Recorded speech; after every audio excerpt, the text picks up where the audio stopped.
अकोले तालुक्यातील आदिवासी भागाचे मुख्य केंद्र समजल्या जाणाऱ्या राजूर येथे 23 एप्रिलपासून कावळीची साथ सुरू झाली असून आज 4 मे पर्यंत जवळपास 264 रुग्ण आढळले असून 2 जण दगावले तर 6 जण गंभीर असल्याच्या पार्श्वभूमीवर आज राज्याचे जलसंपदा मंत्री आणि जिल्ह्याचे पालकमंत्री राधाकृष्ण विखे पाटील यांनी आज राजूर येथे ग्रामीण रुग्णालयात कावीळ झालेल्या रुग्णांची भेट घेऊन विचारपूस केली। कावीळ या साथीबद्दल अधिकाऱ्यांकडून माहिती घेतली। यावेळी त्यांच्या समवेत आमदार डॉक्टर किरण लहामटे, माजी आमदार वैभव पिचड, जिल्हाधिकारी डॉक्टर पंकज आशिया, जिल्हा परिषदेचे मुख्य कार्यकारी अधिकारी आशिष येरेकर, तहसीलदार डॉक्टर सिद्धार्थ मोरे, गट विकास अधिकारी अमर माने, तालुका वैद्यकीय अधिकारी डॉक्टर श्यामकांत शेटे, आदिवासी प्रकल्प अधिकारी देवयानी बोकडे, बीजे देशमुख, एकनाथ यादव, मुकुंद लहामटे, सामाजिक कार्यकर्ते विनय सावंत, संतोष मुर्तडक, गोकुळ कानकाटे, सचिन देशमुख, विकास वागचौरे यांच्यासह विविध पक्ष संघटना यांचे पदाधिकारी कार्यकर्ते उपस्थित होते। यावेळी आरोग्य विभागाच्या वतीने राजूरच्या जिल्हा परिषद शाळेत स्वतंत्र आरोग्य यंत्रणा उभी करण्यात आली आहे। तिथे देखील मंत्री विखे यांनी भेट दिली। त्यानंतर आदिवासी प्रकल्प कार्यालयात कावीळ साथीच्या अनुषंगाने आढावा बैठक घेण्यात आली। यामध्ये नागरिकांनी मंत्र्यांशी संवाद साधला व आरोग्य यंत्रणा व ग्रामपंचायत यांच्या कारभारासंदर्भात तक्रारी केल्या। त्यानंतर मंत्री विखे यांनी प्रशासनाला साथ आटोक्यात आणण्यासाठी सूचना केल्या। आज दिनांक न्यूज मराठीसाठी राजूरहून आकाश भालेराव।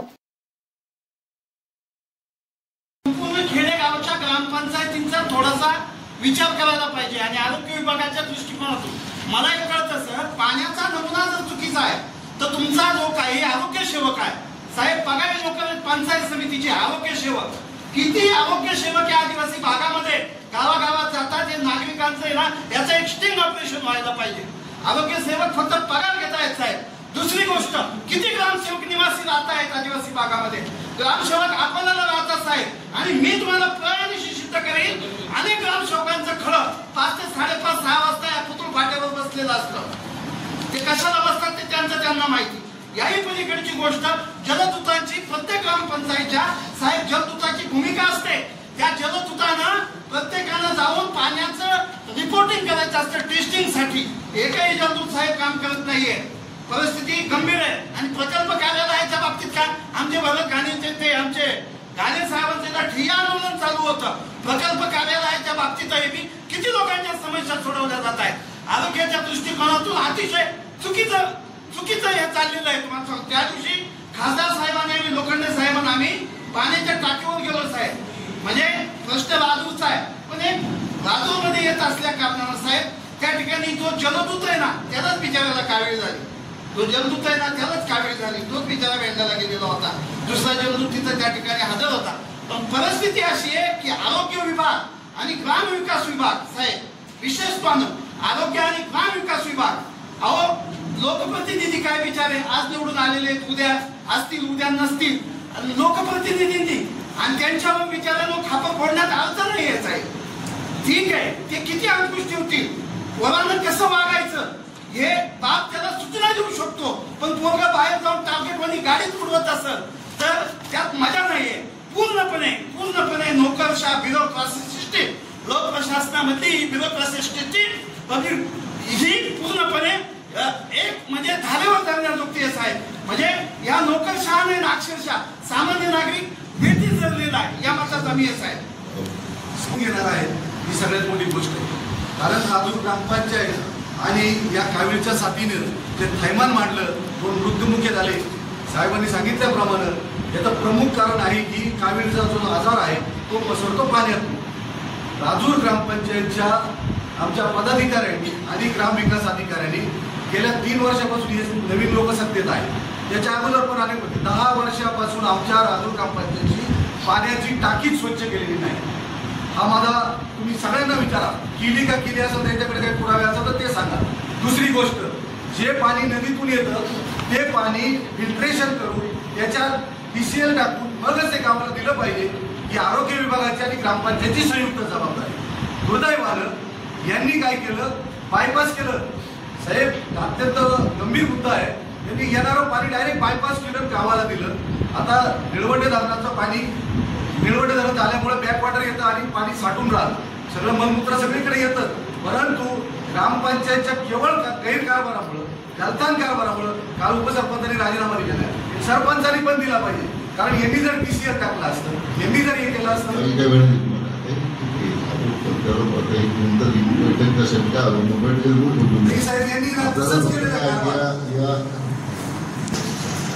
सूचना करत असतील ना,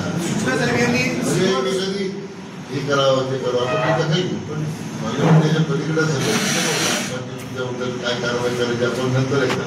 हा मूळ मुद्दा काय आहे की नागरिक मी तरुण शाळेतले उदाहरण मुलं आहेत, नावाजन झालेले आहेत, त्यांचे पालक सुद्धा अतिशय अस्वस्थ आहेत.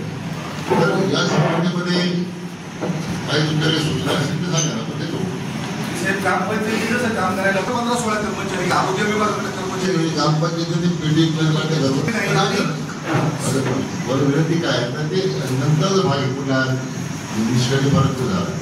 आज आपल्याला लोकांचे शेतकऱ्या लहान मुलांनी ती वाचली पाहिजे आपली भूमिका आहे. अरे साहेब, लोकांची दारू पिले दारू पिऊन जर रात्री धिंगाणा करतात चौकामध्ये, माझ्याकडे व्हिडिओज आहे. अशा अधिकाऱ्यांनी केलं पाहिजे ना सर. दहावीत व्हेंटिलेटर पडलंय, आम्हाला अक्षरशः झोपा द्यायचं आहे. ग्रामसेवक जो सस्पेंड झाला 4 महिन्यापासून आम्ही तक्रार करतो. एकदम असा खोटांड माणूस दिला होता साहेब, त्याच्या सगळ्या ग्रंथात कारभारामुळं आणि ही सरपंच बॉडी सगळे बोगस कार्यक्रमामुळे.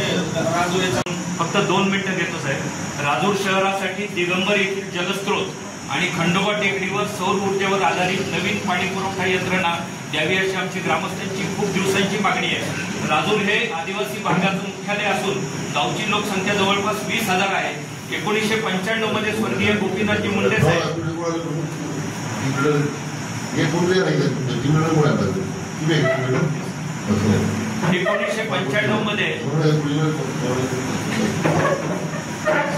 1995 मध्ये स्वर्गीय गोपीनाथजी मुंडे साहेब यांनी विशेष बाब म्हणून मंजूर केलेली सध्या अस्तित्वात असलेली पाणी योजना गावासाठी अपुरी असून ती सदोष आहे.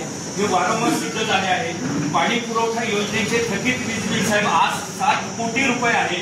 या योजनेच्या दुरुस्तीचा आजवर झालेला खर्च काढला तर त्यात नवीन योजना झाली असती. जलजीवन योजनेत अनेक त्रुटी असून जलजीवन योजना भविष्यातही गावाला दर दिवशी दर माणसी 55 लिटर पाणी देऊ शकत नाही. जलजीवन योजनेवर सध्या सुरू असलेला खर्च हा शासन निधीचा व पर्यायाने जनतेच्या निधीचा अपव्यय आहे. याविषयी ग्रामस्थांनी वारंवार ग्रामसभेत सांगितलंय. भविष्यात राजूर तालुकाही लोकसंख्या वाढेल तरी कृपया तात्पुरती डागडुजी करण्याचा अर्थ नाही. विशेष बाब म्हणून राजूर शहरासाठी दिगंबर येथील जलस्रोतातून खंडोबा टेकडीवर सौर ऊर्जेवर आधारित नवीन पाणी पुरवठा योजना विशेष बाब म्हणून आपण मंजूर करावी अशी ग्रामस्थांच्या वतीनं आपल्याला आग्रहाची विनंती. तो आता त्या फक्त राजूर कुटुंबाला दिसत नाही. सगळे पाणी तालुक्यातले पाणी साठे कुंठित झालेले आहेत, प्रवाह त्यांचे थांबलेले आहेत. तर ते पाणी पिण्यायोग्य आहे का नाही हे तपासण्याचं काम होतच नाही तालुक्यामध्ये.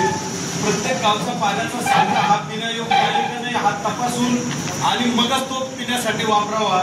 ही ग्रामसेवकांनी आणि बाकीच्या यंत्रणेने ताबडतोबीने दक्षता घ्यावी, नाही तर मग नंतर सगळं उपचाराची योजना राबवण्यापेक्षा प्रिव्हेन्शन इज बेटर किंवा या न्यायाने काम व्हायला पाहिजे अशी विनंती. पाणी पुरवठा होतो पिंपळगावामधून तो व्हर्टिकल हॉर्झन्टमध्ये जवळजवळ 200 फूट पाणी उचलावं लागतं आणि अनेक वर्षापासून ही प्रक्रिया असल्या कारणाने राजूर ग्रामपंचायतवर कायमस्वरूपी लाईट बिलाचा जो पडगा आहे तो कायमस्वरूपी आहे. आणि आज मितीला सुद्धा त्या विहिरीतून जो पाणी पुरवठा होतोय तो दूषित पुरवठा होतोय. हा राजूरसाठी जो जलस्रोत आहे हा जलस्रोतच बदलण्यात यावा अशी आमची तुमच्याकडे मागणी आहे. प्रत्येक कुटुंबाला प्रत्येक जो बाधित कुटुंब आहे त्याला किमान 10,000 रुपये देण्यात यावे किंवा ज्यांची जास्त क्रिटिकल कंडिशन आहे त्यांना महात्मा फुले योजना आणि दुसरी आपली आयुष्यमान भारत योजना त्याच्यामधून पाहिजे तेवढं सहाय्य निकषाशिवाय. म्हणजे आता काय झालेलं आहे की प्रत्येक जणांनी तिथं बेड नसल्यामुळं आपल्याला खाजगी दवाखान्यामध्ये सुद्धा काहींना उपचार घ्यावे लागलेले. तर तिथं या योजना त्या योजना तिथं कार्यरत होत नाही. तर त्यांना जेवढा आकडा आहे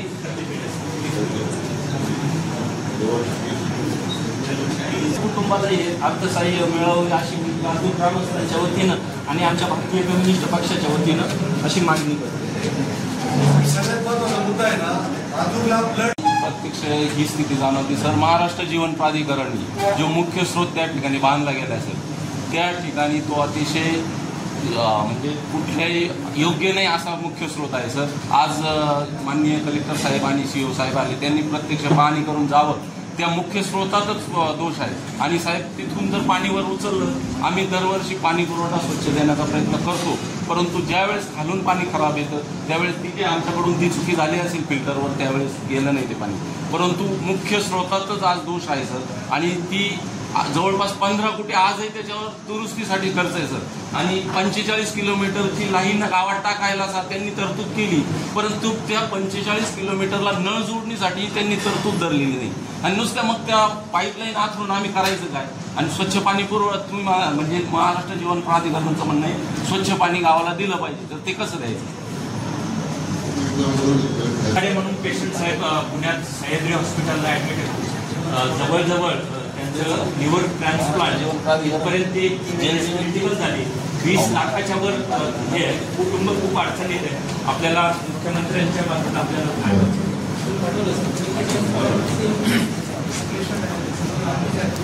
साहेब एक छोटासा मुद्दा व्यक्त करतो. साहेब अकोले शहर प्रवरेच्या काठी जरी बसलेलं असलं, पाणी भरपूर प्रमाणामध्ये 24 तास वाहते, परंतु अकोले शहराला आज देखील 2-2 दिवसाआड पाणी पुरवठा होते. आणि जरी 2 दिवसाआड पाणी पुरवठा असला तर डायरेक्ट थेट कुठल्याही प्रकारे त्याची प्रक्रिया केली जात नाही. अकोले शहराला नगरपंचायतीच्या माध्यमातून जी पाणी पुरवठ्याची जी पाणी टँक वगैरे आहे त्यात कुठल्याही प्रकारे साहेब तिथे प्रक्रिया केली जात नाही. डायरेक्ट थेट नदीतून पाणी उचललं जातं आणि डायरेक्ट नागरिकांना दिलं जातं. संगमनेरची जी पाईपलाईन गेली होती संगमनेरसाठी शहरासाठी, त्या शहराच्या पाईपलाईन लागून आपल्या शहराने वाल जोडला होता. परंतु ज्यावेळेस नदीला पाणी असतं त्यावेळेस संगमनेर शहराला पाणी डायरेक्ट नदीतून उचलणं सोपं होतं. त्यामुळे एक महिनाभर आम्हाला साहेब दर दिवसाआड पाणी येतं असतं, तरी 2 दिवस पाणी येतं. त्यामुळे स्वच्छ पाणी पुरवठा आपल्या शहराला पण होत नाही साहेब. भविष्यात राजूरसारखी समस्या आपल्या शहरात होऊ नये अशी आपल्याला सूचना मला विनंती करायची साहेब. टेस्टिंगमध्ये म्हणजे ज्यावेळेस ब्लडचा सॅम्पल घेतला जातो त्याच्यानंतर 1.5 दिवसानं त्याचे रिपोर्ट येतात, मग त्या पेशंटला माहिती पडतं का मला कावेल झाली. हा विलंब साहेब हा विलंब कमी करण्यात यावा.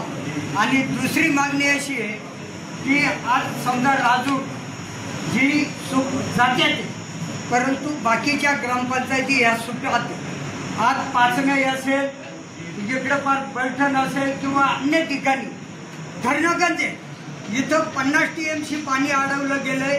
परंतु जलजीवन मिशननं जे काम या ठिकाणी उभं केलंय त्याचे स्रोत जे निश्चित करायला पाहिजे ते स्रोत चांगल्या पद्धतीचे निश्चित केले नाही.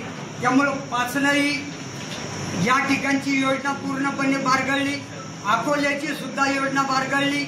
सगळ्या ठिकाणच्या योजना अशा आहेत फक्त शासनाचा खर्च होणार आहे, त्याच्यावर स्रोत हा कुठेही धरला गेलेला नाही आणि स्रोत हा परफेक्ट पाहिला गेलेला नाही.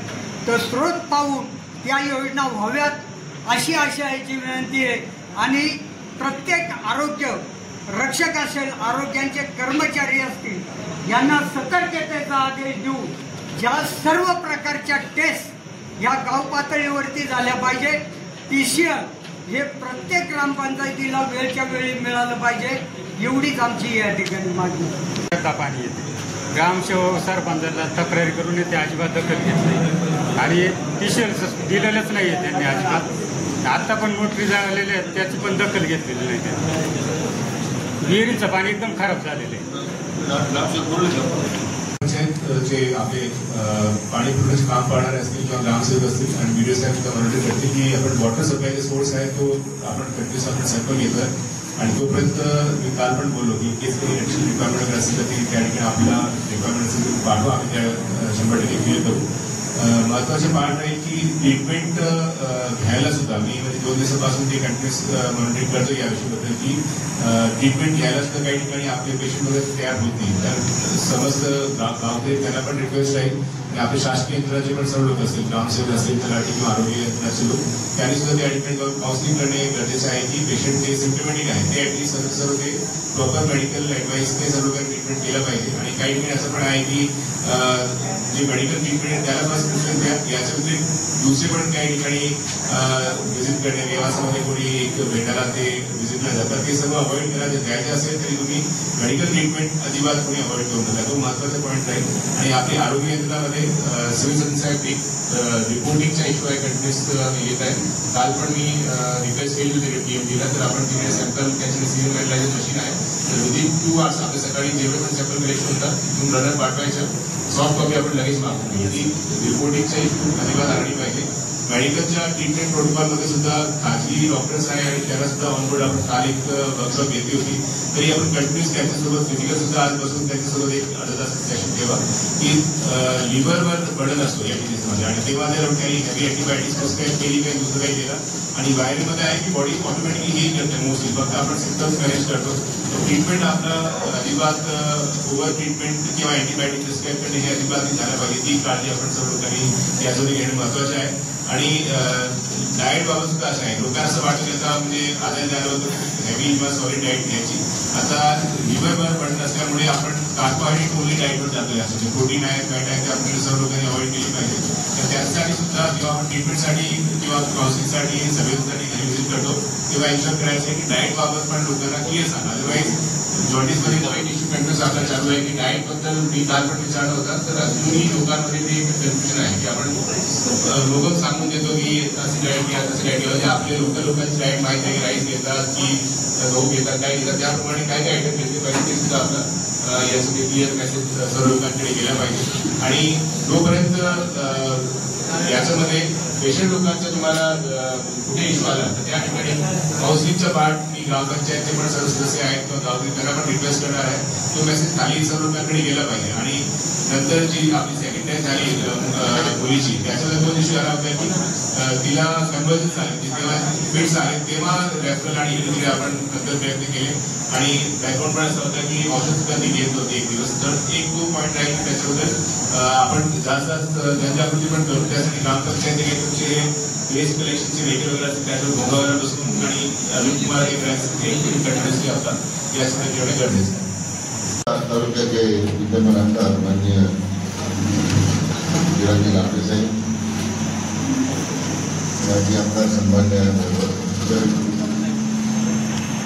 आपले जिल्हाधिकारी माननीय पंकज आशिया,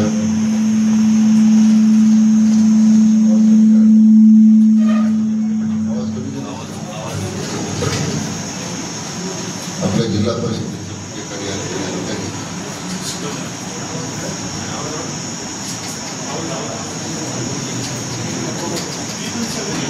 माननीय येळेकर साहेब, आपले आंबेडकर जिल्हाधिकारी बाळासाहेब गोळेकर, आपले जिल्हा शल्य चिकित्सक डॉक्टर चव्हाण, जिल्हाधिकारी जिल्हा आरोग्य अधिकारी डॉक्टर बाबूसाहेब नागरगोजे, आपल्या प्रकल्पाधिकारी श्रीमती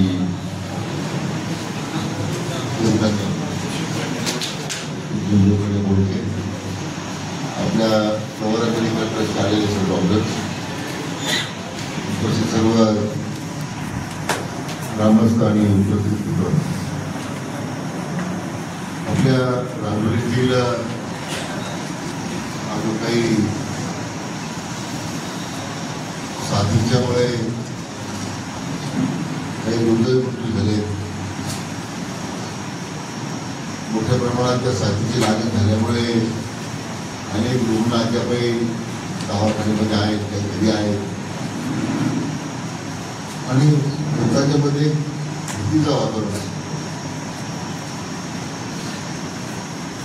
दुसरी माझी आता माहिती असेल आणि सिक्युअर पेशंट्स आपली सगळं आहे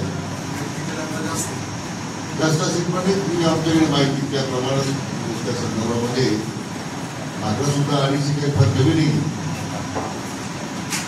आता ग्रामीण रुग्णालयामध्ये जाऊन आलो, तिकडे आता पेशंट त्यांचे स्वतःशी बोललो, त्यांच्या कुटुंबियांशी बोललो. बहुतांशी म्हणून 14-15 वयोगटातच बहुतांश मुलं आहे, तर ते कसे कमी व्हायचे असते त्यामध्ये मुळातच त्याच्यामध्ये प्रतिकारशक्तीच कमी राहते.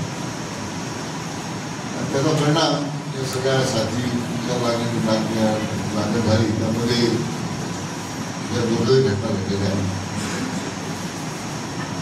आणि यातून आता त्याच्यातले काही कृषी असतील कोणाचा त्यामध्ये हलगर्जीपणा झाला स्वतः मान्य जिल्हाधिकारी महोदय मान्य मुख्य कार्यकारी अधिकारी महोदय दोघांनी सूचना दिलेल्या आहेत. या सगळ्या निष्काळजीपणाची चौकशी करा. जी काही लोक त्यावर दोषी सापडतील त्यांच्यावर कारवाई करू आणि पुन्हा घटना होणार नाही या संदर्भामध्ये काही विशिष्ट उपाययोजना कराव्या असं त्यांना सांगितलेलं आहे. परंतु प्रामुख्यानं एका बाबतीत कारवाई होत राहील चौकशी होत राहील पण त्यांनी आलेला प्रसंग आपल्याला प्रसंगाला सामोरं जाताना काही विशेष उपाययोजना करता आला पाहिजे. आता आपण सध्या पाहिलं की आपल्या जिल्हा शहर चिकित्सक आहे त्यांनी काही डॉक्टर साहेबांपर्यंत बोलून दिलेलं आहे. तो राहतमध्ये त्याची राहायची व्यवस्था केलेली आहे. नर्सिंग स्टाफ पाहिजे असेल अतिरिक्त तो उपलब्ध करून दिला पाहिजे. माझी जिल्हाधिकारी महोदय माझी सूचना अशी आहे की आपल्याला आशा वर्कर आहे अंगणवाडी सेविका आहे तर पाहिजे आणखी दूर आहेत बाजूच्या गावात पण खरोखर सर्वेक्षण पूर्ण स्टाफांमध्ये कोविड झाली आमच्या बहिणी पण उत्तम काम केलं. घरोघर जाऊन आपला जीव लोकांना घालून त्यांनी कोविडचं संरक्षण पूर्ण केलं होतं. तसं या सगळ्या आशा वर्कर अनुभव घेतात आशा वर्करचा आणि अंगणवाडी सेविकांना की नेमके हे सर्वेक्षण काय करावं कसं करावं. विशेष करून त्या महिलेची तेच संवाद करू शकतात वेळेला जाऊ शकत नाही असं तातडीनं आपण आदेश काढून सर्वेक्षण पहिलं पूर्ण करा. केवळ राजूला प्राधान्य द्या पण बहुतांश जे खेडे आहेत जिथे ज्या खेड्यांमध्ये या पाण्याचा भावाचा वापर होतो त्या सुद्धा खेड्याचं सर्वेक्षण वापरून सुरू करा. अशा प्रकारची माझी या निमित्तानं आपल्याला सूचना राहील. जे जसं आपण पाणी पुरवठा योजनेचे वक्तव्य देखील आहेत पंचायतीमध्ये पंचायतीच्या निवडणुकीपर्यंत ग्रामसेवकच थांबले पाहिजे. त्यांचे सगळे 6 गावात आपण 8 तयार केले त्यांनी मला वाटतं 8 तयार केलेले आहे त्यामुळे आपण आम्हाला माहिती मिळते होतं वेळापर्यंत ठेवून दिलेलं आहे. आणि त्या आजवर त्यांनी त्याच्या फोटोसहित माहिती लोड करायची आता आम्ही केलेलं आहे म्हणजे फोटो सवय ग्रामसेवक 6 वाजून 15 मिनिटांनी टँकर आलेला आहे 8 वाजून 15 मिनिटांनी टँकर आलेला आहे पूर्वी व्यवस्था करतो त्यामुळे त्यांना आपोआपच त्या ठिकाणी थांबावं लागतं. पण एपिडेमिकमध्ये मला वाटतं त्या ग्रामसेवकांवर तुम्हाला तसे सूचना करा तिथे 100% त्या गावातच थांबले पाहिजे. त्या संदर्भात आम्ही आदेश निर्गमित करू त्यामध्ये त्या ग्रामसेवकांचं तर मुख्य जबाबदारी त्यांची आता आहे. तलाठी आहेत दोघांनाही सांगा तलाठी आणि ग्रामसेवक दोघांनाही सूचना करा दोघे थांबले या ठिकाणी.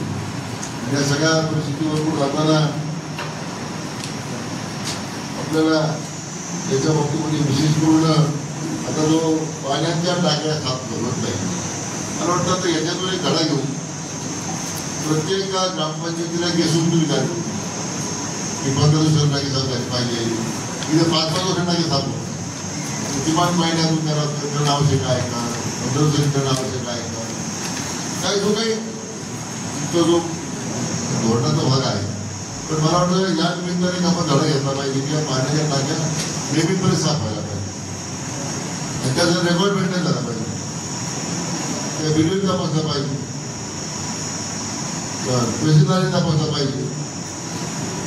तर आपल्या महसूल खात्यात सुद्धा यांना फक्त पंचनाम्या करण्यातून मर्यादित नाही की सामुदायिक जबाबदारी त्यांनी ते त्याचा एक अतिशय धडक कार्यक्रम तुमच्या हातामध्ये घ्या. कारण त्याचबरोबर की पाण्याचे स्रोत आहे ते सगळे पाण्याचे स्रोत आहेत त्याची ताबडतोब सॅम्पलिंग करा हातामध्ये. तर आपण साहेब बेसिकला व्यवस्था आहे पाणी RSC आहे प्रत्येक तालुक्यामध्ये आहे आणि तुम्हाला एक स्टँडर्ड ऑपरेटिंग प्रोसिजरमध्ये या बाबतीत स्पष्ट सूचना त्याच्या जिल्हाधिकारी महोदय येतील मुख्य कार्यकारी अधिकारी आहेत आपल्या जिल्ह्याचे चिकित्सक आहेत ते मिळून एका गाईडलाईन तयार करून आजच काही सूत्र आम्हाला वाटतं म्हणजे लोकांचे अर्थ देणार नाही. त्यानिमित्तानं ब्लड सॅम्पलिंगचा इश्यू होता पण तो आता फ्लॉवर हॉस्पिटलमध्ये सुटलेला आहे. आज जे ब्लड सॅम्पल घेतले जातील ते ताबडतोब त्याच दुपारपर्यंत तुम्हाला त्याच्याने कोणाला उपलब्ध करून दिली. त्यामुळे मग 3 दिवसाला 2 दिवस वेळ लागायचा म्हणून आज प्रवर पूर्ण टीमच पाठवली जाते ज्यामध्ये सगळे तपासणी होईल. रक्त तपासून दिलेले काही मला वाटतं लिव्हर स्पेशलिस्ट सुद्धा आपले झालेले आहे ठिकाणी त्यांनी तपासणी करतील. म्हणजे आता पूर्ण टीम या ठिकाणी काम करणार. पण हा एक प्रसंग काही त्या राजूवर येतो आपल्या सगळ्यांवर प्रसंग आलेला आहे की आपली सामुदायिक जबाबदारी त्याला समोर जाताना नंतर त्याच्यामध्ये प्रामुख्यानं जे कुपोषण आहे त्याचं एक मुख्य कारण आहे की आपल्याला या आता एवढ्या अडचणीमध्ये आपण मातकाला काय सांगतो की कुठे देऊ नये ते परिस्थितीवर झालं आहे लोकांना. मला वाटतं तुम्ही डाएट प्लॅन तयार करा. त्या अंगणवाडी सेविकेमार्फत तो डाएट प्लॅन जो आहे तो प्रत्येक घरोघरच्या मातेला समजून सांगा तरी काय करायचं. फक्त आपण काय करू शकतो जे PHCला ॲडमिट आहे तेवढ्याबरोबर आपण चर्चा करू ते पण देखील स्वरूपातच द्या. आणि मी एखाद्या सेवाभावी चर्चा करतोय तर आपल्याला कशा पद्धतीचा डाएट प्लॅनप्रमाणे जर ते पूर्ण करता आला त्या काही दिवसांसाठी तो द्याला त्याचा काही मदत करण्याचा प्रयत्न केला. परंतु त्याला साधारण परवडेल अशा पद्धतीने आपल्याला काम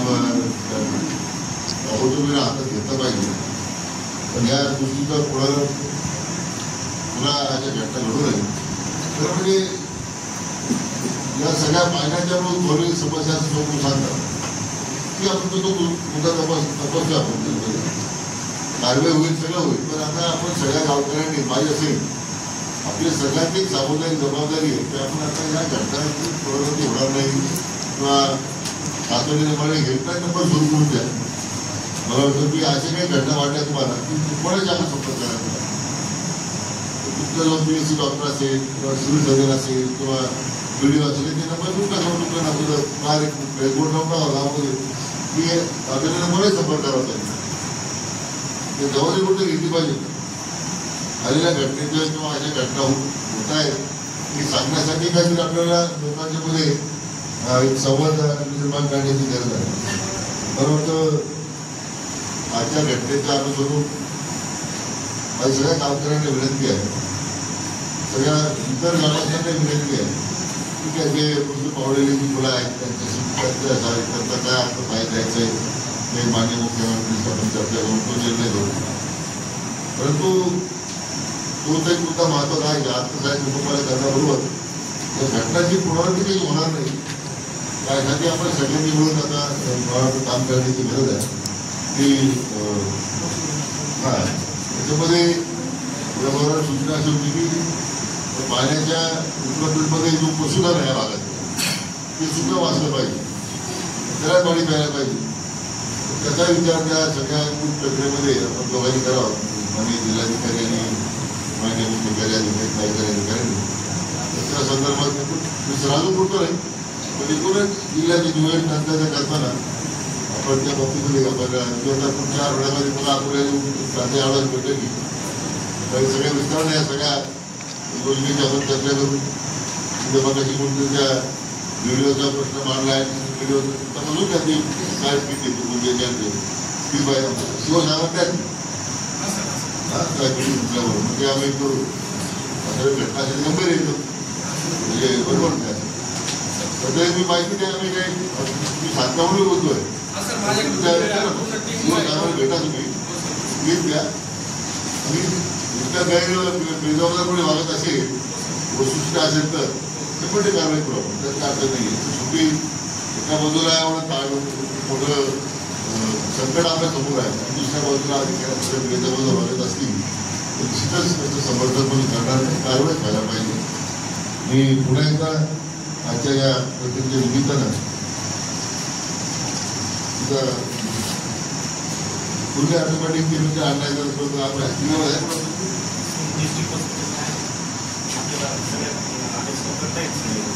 माझ्या मते ते घुटा बीबीडीसी मधून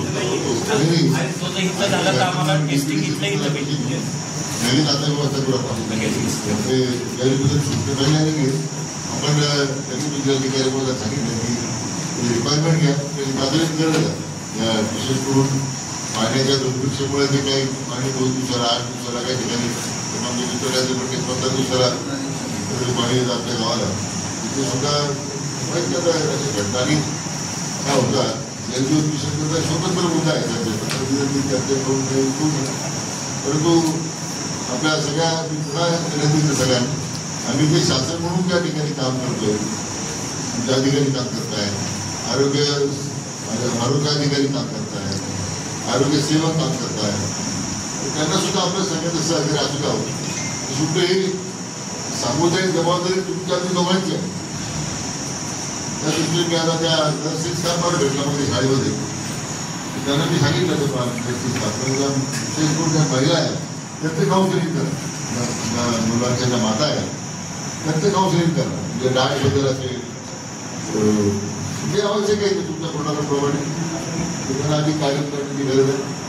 मी या निमित्तानं आपल्या सगळ्यांचे आभार व्यक्त करतो की आपण ज्या काही सूचना केल्या निश्चितपणे आपण दखल घेऊ, योग्य त्या कारवाई करू असे आपल्याला सांगतो. भविष्यासाठी आमच्या नवीन जलस्रोताचा विचार करा.